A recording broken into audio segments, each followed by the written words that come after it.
Bonjour à tous et bienvenue à ce webinaire de présentation des nouveautés du logiciel CPFire Hydraulic System. Nouveautés que vous pourrez retrouver sur notre site info.cp.com où vous avez la rubrique voir les dernières nouveautés. Ça vous permet de vous tenir au courant des dernières nouveautés, que ce soit les nouveautés qui concernent plusieurs modules ou encore les nouveautés spécifiques au logiciel que vous avez. Ici, en l'occurrence, on va plus s'intéresser au logiciel CPFire Hydraulic System. Parmi les nouveautés, aujourd'hui, on va retrouver donc l'importation des locaux. Donc, c'est une nouvelle manière d'importer les locaux de votre maquette numérique avec un nouveau processus qu'on va voir juste après. Donc, dès la première étape, vous pourrez sélectionner ou paramétrer les locaux de votre bâtiment qui vont être vérifiés et surtout sélectionner la norme ou le risque d'incendie de chaque local dès le départ. On va retrouver ici une autre nouveauté qui sont les raccords et la génération des métrés. Actuellement, il sera possible donc d'ajouter des raccords, des coudes ou des T sur votre projet. Il y a une modélisation graphique qui n'était pas présente avant. Donc, vous allez pouvoir voir sur votre maquette numérique, sur l'interface du logiciel, une représentation des coudes ou des T. Mais aussi, au niveau des paramètres de calcul, vous pourrez indiquer ou renseigner les les pertes de charge qui vont être induites par l'utilisation des coudes à 45, à 90 ou encore l'utilisation de T ou de croix. On a également un nouveau catalogue fabricant qui va être disponible, que vous pourrez télécharger, bien entendu, gratuitement une fois que vous aurez connecté votre compte sur l'OpenBeam Database. Encore une fois, c'est gratuit, vous y avez accès sur le logiciel directement. Donc, on a des nouveaux catalogues de sprinklers, de tuyauterie, de surpresseurs ou encore de robinets d'incendie armé, communément appelés ERIA. Ces catalogues-là sont directement utilisables ou importables sur le logiciel. Le maîtrise des supports, actuellement, il sera possible dans la version 2025B de générer des maîtrises des supports utilisés notamment pour le calcul sismique qui vont servir tout simplement à tenir les conduits ou les tuyauteries suspendus dans votre projet. Donc, vous aurez le maîtrise qui pourront être affichés. Au niveau des vannes de régulation, dans la version 2025B, il sera possible d'introduire des vannes de régulation de débit dans le conduit hydraulique dans votre installation qui seront bien entendu prises en compte pour le calcul. Les autres améliorations et corrections, c'est bien entendu ce que fait CIP généralement. On corrige les éventuelles erreurs ou bugs qui sont remontés depuis les versions précédentes ou encore révision de certains éléments du logiciel tels que l'interface ou différentes options. Ça, ce sont les nouveautés, un résumé des nouveautés que vous pourrez consulter sur le site info.cip.com. Vous allez retrouver les dernières nouveautés. Vous serez tenu informé notamment des nouvelles versions publiées par CIP. Au niveau du logiciel qui nous intéresse aujourd'hui, donc CPFire Hydraulic System, avant de passer au logiciel, il faudrait le télécharger et l'installer. Au niveau du téléchargement, tout se passe sur beamserver.center. Encore une fois, ici, il y a une nouveauté qui s'offre à vous. Donc, vous avez le choix. Si vous avez que CPFire Hydraulic System dans votre licence que vous utilisez, vous pourrez le télécharger en isolé. Vous aurez ce petit logo-là, ce logiciel-là sur votre bureau que vous pourrez utiliser. Autrement, si vous avez différents logiciels ou plusieurs logiciels CIP que vous utilisez, vous pourrez télécharger le CIP menu pour regrouper les différentes applications. Je vais ouvrir le logiciel depuis le CIP menu, parce que moi j'utilise plusieurs logiciels, donc on va retrouver plusieurs sections. Celle qui nous intéresse ici, c'est CPFire Hydraulic System, qui est présent dans la section MEP, Mechanical and Plumbing. Vous allez retrouver plusieurs logiciels ici. Ceux qui sont en bleu, ou on va dire en couleur, c'est le logiciel que moi j'ai installé. Ceux qui sont en gris, c'est des logiciels que je n'ai pas encore installés. Le CIP menu vous offre la possibilité d'installer uniquement les logiciels que vous utilisez couramment. disponibles ou dont vous avez les permis. Une autre fonctionnalité aussi, c'est l'actualisation. Vous installez une version, dès qu'il y a une nouvelle version qui s'ajoute, vous avez la petite indication ici pour vous permettre de l'actualiser. Ce n'est pas une actualisation automatique, mais ça vous informe de la disponibilité de la nouvelle version pour que vous puissiez la télécharger. Ici, donc moi je suis avec CPFire Hydraulic System que je vais ouvrir dans sa dernière version 2025 B, où je vais venir créer un projet ici pour pouvoir importer une maquette numérique depuis BIM Server, sachant que bien entendu, il sera possible d'utiliser le logiciel avec ou sans maquette numérique. Mais pour vous montrer un petit peu le potentiel du logiciel, on va importer une petite maquette. Par exemple, je vais prendre celui-ci. Donc, je vais cocher le modèle architectural qui a été réalisé et exporté vers bimserver.center, qui est une plateforme gratuite. Vous pourrez créer un compte avec votre adresse mail gratuitement. Vous aurez accès au logiciel, mais également à différentes possibilités pour gérer vos équipes de travail et vos projets. Alors, ce n'est pas le bon projet, je vais prendre un autre projet. Excusez-moi. Je vais prendre un autre projet, je vais rouvrir pour vous montrer les nouveautés, notamment au niveau des locaux. C'est une petite chose importante. Tac. Ici, j'ai sélectionné je vais prendre un autre projet. Je vais prendre celui-là, par exemple. C'est un petit restaurant qui a été modélisé. Et ensuite, on le verra complet et finalisé. Donc ici, on voit notre présentation, une visualisation de notre maquette 3D qu'on peut bien entendu faire tourner pour voir un petit peu les différents détails, notamment lorsque ce n'est pas nous qui avons modélisé notre maquette. Il sera possible dès le départ, dès l'initiation du projet, sélectionner la norme que vous souhaitez utiliser. Donc norme européenne, norme NFPA États-Unis ou encore de Singapour. Nous, ce qui va nous intéresser, par exemple, c'est la norme de l'Union européenne. Je fais suivant pour passer à la prochaine étape qui me permet d'importer les catalogues. Donc, si je sais pertinemment, en général, on travaille avec les mêmes catalogues à chaque fois, je peux très bien, dès le départ, les importer. Pour les importer, on vient ici dans Autres catalogues pour pouvoir notamment importer les catalogues fabricants disponibles au niveau du logiciel. Rien de plus simple, il faut juste cliquer sur la petite flèche dans la colonne télécharger, accepter les conditions et directement ça s'installe ou ça se télécharge depuis votre logiciel, enfin depuis la base, l'OpenBIM Database, et qui va se mettre dans votre logiciel. Là, je suis déjà connecté sur l'OpenBIM Database, et si vous n'êtes pas connecté, vous pourrez vous connecter et créer un compte gratuitement. Ensuite, on arrive à la partie locaux. Donc au niveau des locaux, j'ai un petit avertissement ici. Il me dit qu'au niveau du projet, j'ai 8 locaux, mais pour l'instant, je n'ai attribué aucun local. Donc ici, avec la petite flèche bleue, je pourrais importer les différents locaux disponibles. J'ai ici type name, ou ça, c'est des références IFC. Donc je peux ici gérer ou réviser les types name. Par exemple, je vais prendre donc la partie type name, donc les typologies de mon restaurant. Une fois importé, j'ai une petite croix rouge qui me dit que le local en question n'est pas encore défini. Rien de plus simple, je double-clique dessus.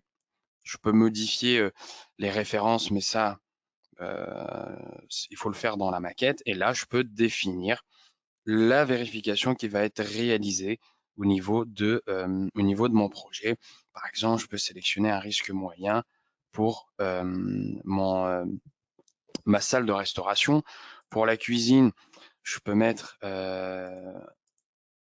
une activité à risque élevé. Au niveau des toilettes, je peux mettre un risque moyen, groupe A par exemple. Ici, tout a été révisé. Alors, ce n'est pas obligatoire, bien entendu. C'est une option qui vous permet d'anticiper un petit peu le travail derrière. Et lorsqu'on va cliquer sur terminer, on va arriver donc à l'interface principale qui va nous permettre de modéliser ou de tracer notre installation.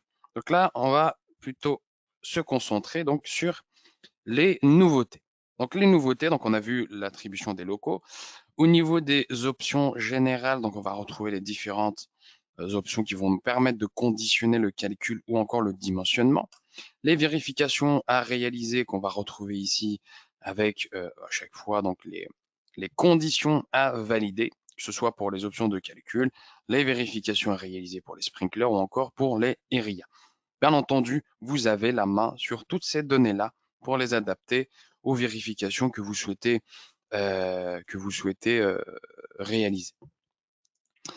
Au niveau des paramètres de calcul, c'est là où on va retrouver donc les paramètres qui vont être utilisés pour vérifier l'installation, notamment les pertes de charge par raccord qui par défaut sont activées, mais si vous ne voulez pas les utiliser ou les vérifier, vous pourrez très bien décocher l'option. Au niveau donc des raccords, donc on a les assemblages, les coudes à 45, à 90, les T standards et les croix. Ici, vous pourrez, donc il y a des valeurs par défaut, on va dire prédéfinies au niveau des pertes de charge qui vont être générées par la mise en place de ces coudes, mais que vous pourrez très bien adapter en fonction du matériau, de vos accessoires, de vos raccords que vous allez utiliser sur le projet. Il sera également possible d'ajouter un calcul sismique. On va retrouver les options au niveau de la tuyauterie. Ça, c'est la vérification. Actuellement, si je lance un calcul, on aura 10 mètres secondes à ne pas dépasser. Et on aura l'option ici de génération des métrés des supports où on va mettre des vérifications supplémentaires concernant les espacements en fonction du diamètre, valeurs sur lesquelles, bien entendu, vous avez la main, hein, bien sûr, au niveau des espacements. Au niveau des données du projet, donc vous pourrez saisir les données de votre projet qu'on va retrouver dans les récapitulatifs. Et enfin, on va retrouver les critères de dimensionnement. Actuellement, par exemple, là, la case n'est pas décochée. Le logiciel ne pourra pas utiliser de diamètre 15 mm pour mes sprinklers. Une fois qu'on a paramétré tout ça, on va retrouver donc l'OpenBeam Database. On les a paramétrés au début, mais rien n'empêche qu'on peut revenir à tout moment dessus pour les importer parce que potentiellement on va opter pour un autre catalogue. Ben, on peut très bien revenir dessus pour les réimporter et pouvoir les utiliser. Ensuite, tout ce qu'on va retrouver dans la partie horizontale, dans la ligne horizontale, c'est tout ce qui va nous permettre de tracer, dimensionner notre installation. Au niveau donc des approvisionnements, la distribution va retrouver les tuyauteries, les vannes, notamment les vannes d'arrêt, etc., avec les nouveaux catalogues, les régulateurs de pression, régulateurs de débit également qu'on pourra mettre en place. Ça aussi, c'est une des nouveautés de la 2025B. Un poste de contrôle également qu'on pourra mettre en place. Les consommations, on va avoir les sprinklers, les ERIA, pardon, qu'on pourra également mettre en place. Les hypothèses de calcul, les contreventements, notamment pour le calcul sismique où il sera nécessaire de les mettre en place. Au niveau de la saisie, donc c'est une saisie sur une interface 3D directement sur notre maquette. Là, je vais vous montrer le projet déjà finalisé. Donc, on a tracé et dimensionné notre installation, hein, qui est relativement simple. Si je désactive ma vue, on peut voir ici notre installation avec des sprinklers pendants, avec les zones à vérifier, tout le tout raccordé à notre branchement. Au niveau des raccords qui ont été mis en place, on va retrouver donc graphiquement les différents coudes mis en place. Là, on a une croix ici, on a des coudes à 90 ici, on pourra mettre en place des coudes à 45, etc. Donc, graphiquement, on a la possibilité de les visualiser, ce qui rend la présentation de l'installation ou du tracé plus agréable, ce qui n'était pas disponible dans les autres versions. Donc, une fois qu'on a mis en place tous nos éléments, on va pouvoir réaliser un calcul. Donc là, il nous indique que le calcul a été correctement réalisé. Ce qu'on voit ici au niveau des traits, c'est les locaux de notre projet, les locaux concernés ou pris en compte pour le calcul. Au niveau des résultats, donc si j'active mes résultats, je pourrais voir les résultats directement sur l'interface, par exemple, en allant chercher les vitesses. Donc j'ai un code couleur juste en bas ici, avec la représentation donc des couleurs en fonction de la vitesse directement sur l'interface ou sur mon tracé. Directement ici, on voit qu'à la fin, on a 9,35 mètres secondes. Donc là, on pourra choisir les résultats qu'on souhaite afficher ou directement renseigner un intervalle pour afficher uniquement l'intervalle qu'on souhaite au niveau des résultats. Au niveau des récapitulatifs, donc c'est en haut à gauche au niveau du logo du logiciel, on va retrouver le récapitulatif, donc il relance un calcul, récapitulatif du projet, ici, donc je vais tout afficher. On va retrouver, alors le sommaire est cliquable, j'ai besoin de voir le calcul hydraulique, je vais directement dessus, où vous allez retrouver tout ce qui a été pris en compte pour le calcul, avec les différents éléments BIM mis en place, notamment ici avec la cote de chaque sprinkler, le type et la pression ainsi que le débit de chaque élément de notre projet. Donc on va retrouver des représentations ici pour le contreventement sismique. Et également donc les différents types qu'on va retrouver ici. Le récapitulatif, comme tous les autres récapitulatifs, peuvent être exportés en PDF ou en Word pour les post-traités ou pour extraire uniquement les données dont vous avez besoin sur votre projet. On va retrouver également le bordereau de matériaux, où là aussi, on va retrouver beaucoup de nouveautés. Donc on aura le métré ou le quantitatif de tous les éléments mis en place sur le projet.